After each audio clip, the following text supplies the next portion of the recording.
Você não pode fazer da sua oração uma lista de compras. Comparecer diante de Deus para apresentar lá 5 quilos de feijão, 4 quilos de arroz, 2 quilos de carne, uma televisão, um carro novo, uma casa nova, um pouco de paz, um pouco de sabedoria. Oração não pode ser lista de compra. Oração precisa ser visto como conversa com o papai. Sabe, você tem que sentar diante do pai e conversar com ele, bater papo. Fala a verdade, se você tivesse um filho, cara de pau, que toda vez que aparecesse diante de você fosse com a listinha assim: querido papai, preciso disso, disso, disso, disso, disso. Em nome de Jesus, amém. Você não ia ficar chateado com esse dito cujo? Não ia dar um tabefe na orelha? Eu vou falar a verdade, eu ia. Ia. Oração é para você estar com o pai e bater papo com ele. E muitas vezes desabafar suas dores, desabafar suas angústias. Muitas vezes falar para ele das coisas boas que estão acontecendo. E claro, colocar na conta dele tudo de bom que está acontecendo e agradecer. Colocar na conta do inimigo tudo de ruim que está acontecendo e pedir a ele para atacar o inimigo para você. Falar para ele dos seus planos, dos seus sonhos e perguntar para ele o que ele acha. Sabe como a gente faz com o pai? Bater papo, oração. Não tem a ver com lista de compras. Eu sou muito contra aqueles estilos de oração pré-planejado lá em 1862, uma oração planejada lá atrás, refeita, reprogramada, sem que você pense. Porque a oração é uma comunicação. E na comunicação, você pensa, você sente, você se expressa, você diz. Faz parte disso. Então, eu prefiro sempre uma oração conversada. Uma oração bate-papo mesmo.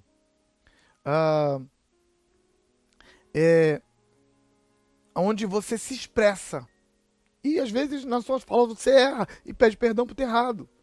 Nos relacionamentos funciona assim. Oração é isso. E você precisa de um hábito para fazer isso todo dia.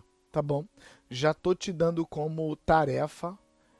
O David coloca 5 minutos. Eu tô te dando como tarefa 15. Aliás, eu acho 15 pouco. Mas para começar, tá bom. Tô te dando tarefa. 15 minutos de oração todo dia. A oração é semelhante à autoavaliação que a gente aprendeu no outro passo. A oração também precisa ser praticada de 3 formas: oração relâmpago, oração diária e oração periódica, ou oração prolongada. O que é oração relâmpago? Você está vivendo a sua vida, passou em frente a um mendigo, Senhor, cuida dessa vida, esse homem está tão no aperto, ajuda ele. Passou num acidente, Senhor, eu não sei o que está acontecendo com esse povo, mas dá um socorro para esse povo. Se lembrou de um problema que você está vivendo, Senhor, aquele problema que eu estou vivendo, resolve aquilo para mim.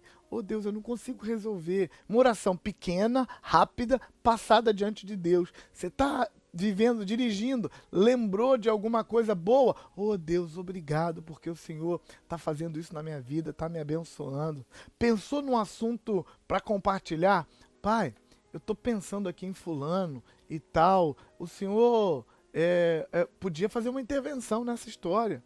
Ô pai, tem uma dívida para pagar segunda-feira, não tem dinheiro. Você podia mandar dinheiro. Por favor, Deus, manda dinheiro para eu pagar aquelas contas. Isso é oração relâmpago. A oração que você faz sem pré-programação. Você vai vivendo e orando.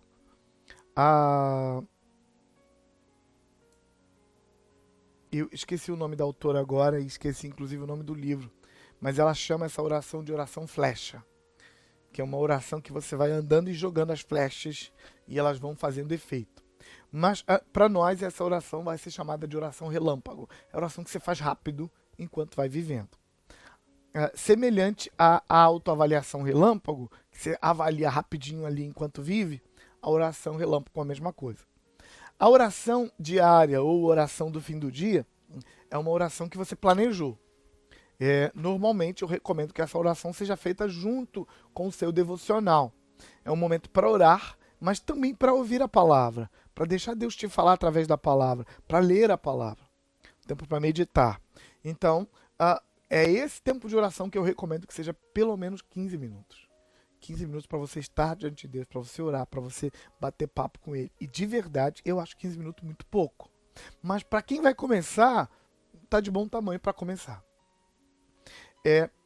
Você precisa planejar uma oração periódica, que é igual a autoavaliação periódica, tá bom? E na oração periódica, você pode fazer junto a oração periódica e a autoavaliação periódica. Pelo menos uma vez por ano e pelo menos 24 horas, sozinho, só você e Deus, para orar e para se autoavaliar. Então você pode fazer as duas coisas, um tempo para orar nesse período e um tempo para se autoavaliar. Tem que ser prolongado, tem que passar o dia inteiro de oração e de autoavaliação diante de Deus, pelo menos. Normalmente eu faço isso com 3 dias. Eu separo 3 dias, vou para um sítio, uma casa, uma montanha, um lugar onde eu posso ficar sozinho, tá bom? Ou combino com a minha família para me deixar trancado num quarto por 3 dias sozinho. De preferência um quarto que tem banheiro, né? Porque vai ter que ir no banheiro nesses 3 dias. Nesse período eu faço um período de jejum. Eu corto alguma alimentação, não corto completamente. Em geral, eu faço um tempo de comer só frutas. Porque já que você vai se autoavaliar, sua mente tem que estar bem acesa. Então você não pode ficar sem comer completamente nesses 3 dias. Mas também você não deve comer comidas pesadas, porque você tem que estar legal para autoavaliar, para o espírito mover. Então, comer comida pesada, passar 3 dias comendo feijoada e falar que você está fazendo autoavaliação, eu resisto a essa ideia, tá bom? Claro que deve ter gente por aí que consegue na boa. Eu resisto. Então, acho que deve ter também um período de jejum junto, cortar alimentos mais pesados, alimentos mais leves e separar um tempo para a palavra, para oração, tá joia? E aí, se você está terminando o programa de cura agora, você está me devendo. O programa de cura para você só acaba depois que você faz esse período de autoavaliação e de oração e dá o relatório para o seu líder corrigir e te dar feedback. Aí você terminou o programa de cura. Senão, você não terminou ainda. Tá joia? O outro hábito do 11º passo está na página 283 e é o hábito de ouvir a Deus.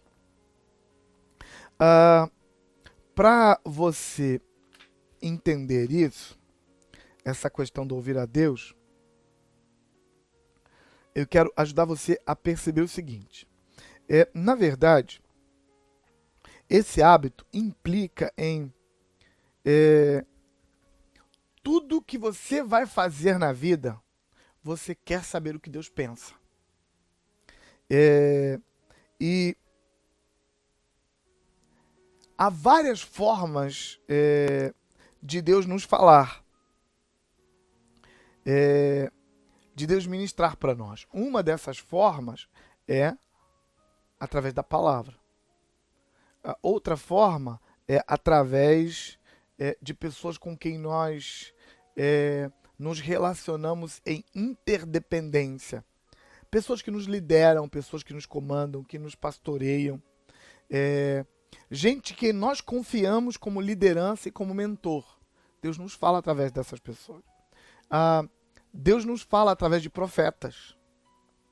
Profetas são coisas do Novo Testamento. Deus nos fala através de profetas. Mas o jeito mais comum de Deus nos falar é através do nosso espírito. Paulo escreve aos Romanos, capítulo 8, versículo 14, eu quero que você anota aí.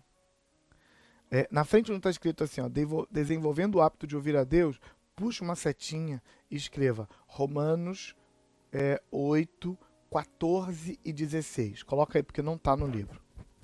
Paulo diz assim, e todos os que são guiados pelo Espírito de Deus, esses são filhos de Deus. Versículo 14. Versículo 16 diz assim, e o mesmo Espírito testifica com o nosso Espírito que somos filhos de Deus. Versículo 14 diz que os filhos de Deus são guiados pelo Espírito. Versículo 16 diz que o Espírito testemunha no Espírito. Esse método do Espírito testemunhar no meu Espírito e me guiar é o método mais comum. Todo filho de Deus tem o direito. E como é que isso funciona? Isso funciona através de intuição espiritual. Você intui que Deus está te levando para uma determinada direção. E claro, a prática disso, a prática de escutar isso, a prática de obedecer a esse envolvimento do Espírito, essa direção do Espírito, a prática de não se magoar porque você errou dessa vez e continuar praticando, faz com que você desenvolva essa sua intuição espiritual a tal ponto que você consiga respostas para quase qualquer coisa. Por exemplo, eu me lembro que eu sofri pelo menos 2 acidentes graves, porque eu não ouvi isso. Eu estava em Serra, indo para Guarapari, depois de atender um pastor, um casal de pastores, e dali eu ia para Guarapari. E eu decidi passar pela rodovia BR-101, quando normalmente eu nunca tinha ido pela BR-101 para Guarapari. Normalmente eu ia para Guarapari pela rodovia do Sol. E quando eu estava almoçando sozinho no restaurante, eu ouvi uma intuição no meu espírito brotando forte, dizendo, não vai pela BR-101 como você planejou, vai pela rodovia do Sol. Quando aquela intuição veio, eu perguntei assim, mas por quê? Eu tenho tempo, estou muito adiantado, se eu me perder, tá tempo de me achar, não tem nada para hoje, vou ter que dormir em Guarapari, vou ministrar amanhã de manhã, não faz sentido eu não ir pela BR-101. A intuição ainda era forte, mas eu não tinha nenhuma razão. Fui. Sofri um acidente, onde eu só não morri porque Deus teve misericórdia de mim. Sofri um outro acidente muito parecido, onde eu levei meu filho. Eu tive uma intuição muito forte para não levá-lo num dado dia, mas eu estava chegando de viagem com muita saudade dele e ele grudou no meu pescoço. Ele era pequeno, devia ter 3 anos no máximo. Ele grudou no meu pescoço e falou, pai, eu quero ir com você, pai, eu quero ir com você. Eu estava indo num lugar perto, coisa de meia hora. E eu estava com muita saudade dele, eu sabia que ele estava com muita saudade de mim. Eu não tinha nenhuma razão para não levá-lo, mas a minha intuição me dizia, não leva, não leva, não leva. Decidi desobedecer a intuição, levei, o carro rodou na pista e eu traumatizei meu filho. E deu um trabalhão para curar o trauma da alma dele. Se eu tivesse obedecido, tinha poupado disso. E talvez nem teria sofrido o acidente, porque uma das razões porque o acidente aconteceu é porque ele estava no banco de trás e eu me distraí tentando acertá-lo atrás. A probabilidade é que o acidente não aconteceria se eu tivesse obedecido à intuição e não levado. Mas essa intuição espiritual que todo crente tem, ela te guia nas coisas grandes e nas pequenas. Elas não só evitam acidente. Ela evita que você compre coisa mais caro. Ela evita que você gaste dinheiro à toa. Ela te dá direção para tudo, para as coisas menores. Mas qual é o hábito? O hábito que eu quero que você desenvolva como segundo hábito é o hábito de, em tudo na sua vida, ouvir a Deus quanto ao que Deus quer para você naquilo. Na sua oração, não gastar tempo só falando com Deus, mas gastar tempo aquietando o coração para escutar o que Deus tem para te falar. Se preocupar em saber o que Deus pensa das coisas que você está vivendo e não apenas em contar para Deus as coisas que você está vivendo. Então, como é que esse hábito seria praticado? Tudo que você vai viver, tudo que você vai fazer, se preocupe em perguntar, Deus, o que o Senhor pensa disso? O que o Senhor tem para me dizer sobre isso? E transformar isso num hábito normal, em procurar a vontade de Deus, procurar a voz de Deus com relação a tudo. O David coloca aqui pra gente a oração da serenidade, pra gente lidar com quando perguntar, quando querer ouvir a voz de Deus. A oração da serenidade tá aí na página 283 e você pode circular pra gente saber que ela é muito importante. E a oração da serenidade diz assim, Senhor, conceda-me a serenidade para aceitar as coisas que eu não posso mudar, a coragem para mudar as coisas que eu posso e a sabedoria para reconhecer a diferença. E aí o David, e eu quero que você circule aí, serenidade, coragem e sabedoria. A oração da serenidade fala de 3 áreas sobre as quais nós precisamos ouvir Deus. Nós precisamos ouvir Deus quanto às coisas que a gente não pode mudar. Sabe, a nossa necessidade de controle, a nossa obsessão faz com que muitas coisas que não dá para mudar nos prendam, porque a gente fica tentando mudar coisas que não dá para mudar. Em vez de simplesmente aquietar o coração e deixar para lá, não dá para mudar, deixa. Solta, deixa aí. Quieta, deixa assim. A gente precisa escutar Deus nos dizer isso. E a gente não quer escutar. Então a gente precisa de quietude, decisão para escutar Deus nos dizer: filho, isso aqui não vai mudar. Mas a gente precisa de coragem para nos unir a Deus e mudar as coisas que podem ser mudadas. Muitas vezes a nossa covardia faz com que a gente não mude nada. E em terceiro lugar, a gente precisa escutar a Deus sobre algumas coisas diferentes das outras. Muitas vezes nós estamos mudando coisas que não podem mudar e aceitando coisas que precisam mudar. E não conseguimos perceber a diferença. Deus precisa nos falar sobre isso.